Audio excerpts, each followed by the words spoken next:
Ei, què passa? Benvinguts i benvingudes a un nou vídeo de cinema i tecnologia, com sempre, aquí, a Metadata. Si bé és cert, i no és per posar-me medalles, una miqueta així, que ja fa un temps que en aquesta secció de cinema i tecnologia hem anat parlant de com es relacionen la tecnologia i el cinema des de molts punts de vista. Us he recomanat pel·lícules i sèries que parlen de tecnologia, o que fan servir la tecnologia com a eix central per explicar la seva història. Hem parlat de maneres d'animació en el cinema, d'adaptacions de videojocs, però clar, òbviament del que més hem parlat és de la intel·ligència artificial, està a l'ordre del dia. Hem vist, per exemple, en altres vídeos d'aquesta secció, com s'han començat a implementar ja els doblatges de veus clonades artificials, o fins i tot un altre dia vam visitar un festival que totes les propostes estaven generades amb intel·ligència artificial. Tot això ho pots recuperar aquí, al nostre canal de YouTube. I avui el que veurem és a través de quins programes han permès implementar aquests canvis que ja estem començant a veure tant a cinema com a sèries. Anem al gra, ja veureu, perquè ens entenguem. De la primera que us vull parlar és de Vanity.ai. És una aplicació que utilitza l'aprenentatge automàtic amb unes finalitats, diguem-ne, cosmètiques. I el que fa, bàsicament, com podeu veure, doncs és rejovenir,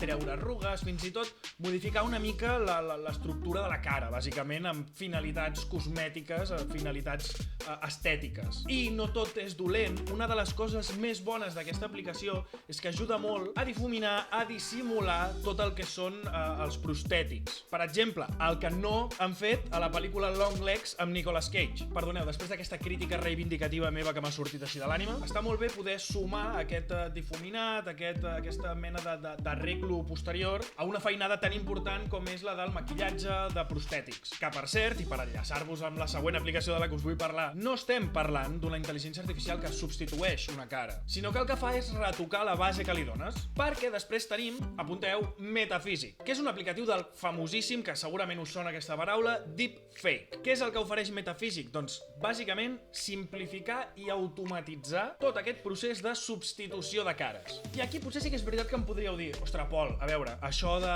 canviar la cara està bastant vist, ho fa a l'Instagram mateix amb un filtre d'aquests. Sí, vale, primer de tot, no ho fa amb la mateixa qualitat, tot s'ha de dir. I segon, si us dic que Metafísic és capaç de, en temps real, és a dir, en absolut directe, fer aquest canvi de cara perquè ens entenguem. Ara imagina't que vas a un concert al Palau Sant Jordi i, com que no tenim gaire pasta, has anat a darrere de tot, a dalt de tot, i ho has de veure a través de la pantalla, perquè si no, veus mosquetes petites. Imagina't, a més, que aquest concert és d'un grup tribut a Queen. Doncs en Metafísic el que podríem fer és que les imatges que es veuen a través de les pantalles gegants, a temps real els canvi la cara als cantants, bateries, a tot el grup. Ho esteu veient aquí ara amb un exemple amb Elvis Presley. Què, ara ja no et sembla tan suada aquesta, eh? També us vull parlar de Flawless, que aquesta molt probablement pel nom no us sonarà, però ja en vam dedicar un vídeo al que fa, anava a dir aquesta meravella, però a mi em fa més poc una pedregada. Però l'intentarem trobar també al costat positiu. Flawless és aquesta aplicació que et permet de forma totalment automàtica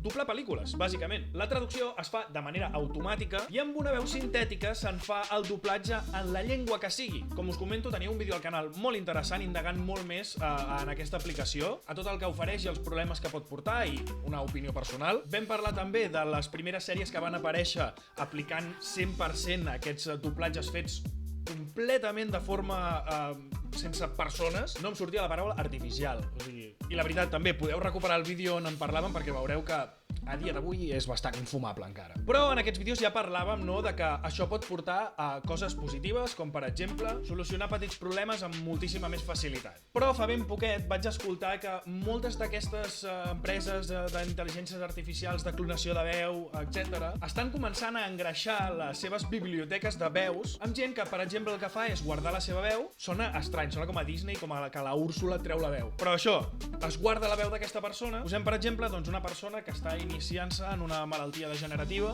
i que sap que acabarà perdent la mobilitat o fins i tot la veu. Doncs amb aquesta còpia de la seva veu de manera artificial, aquesta persona es podrà comunicar amb el seu to de veu original, amb la seva pròpia veu. Em sembla una aplicació magnífica d'aquest descobriment. Molt millor que voler fer que els doblatges es facin de manera artificial d'aquesta manera. Una miqueta d'esperança, no? Que no tot ens condueixi a Black Mirror, coi. I de l'última que us vull parlar és bastant flipant. Apunta, es diu Wonder Studio. Aquesta aplicació, com esteu veient, agafa qualsevol vídeo que tu li donguis i substitueix el que tu selecciones automàticament per un model. Però no cutre salchichero, et canvia una cosa per l'altra, pum, tal qual. No. De forma automàtica canvia l'animació, la llum, El borrat de fons. Una de les coses més importants i per la que està cridada a marcar grans coses aquesta aplicació, que el que està buscant és que no necessitis un ordinador de la NASA que només tenen les grans productores cinematogràfiques per treballar amb aquest tipus d'edicions. I això no cal dir que està exageradament bé perquè les persones sense recursos que tinguin ganes de tirar endavant projectes, que tinguin ganes de donar a conèixer el seu talent, podran ser més ambiciosos a l'hora de pensar en les seves produccions. Per tant, tornem-hi buscant aquesta part positiva que no tot és acabar a Jo Robot. Però bueno, em sembla que ja anem irremediablement, també t'ho dic. Sí, com sigui, us he volgut portar una miqueta de llum a la foscor en aquest gran i incert món de les intel·ligències artificials. Espero que hagueu descobert cosetes interessants. Us animo a seguir-nos en el nostre canal de YouTube on trobareu més vídeos relacionats amb aquestes temàtiques que estic seguríssim que si us ha agradat aquest i us ha interessat molt també ho faran els altres. Com dic sempre, si has arribat fins aquí, deixa un bon like que és absolutament gratuït. Apa, ens veiem a la propera. Ja us dic que igual al proper vídeo em clono la meva imatge, la meva veu, el meu tot, fico en una intel·ligència artificial. Fes un vídeo sobre intel·ligències artificials. I potser ni ho noteu, Vinga, ciao!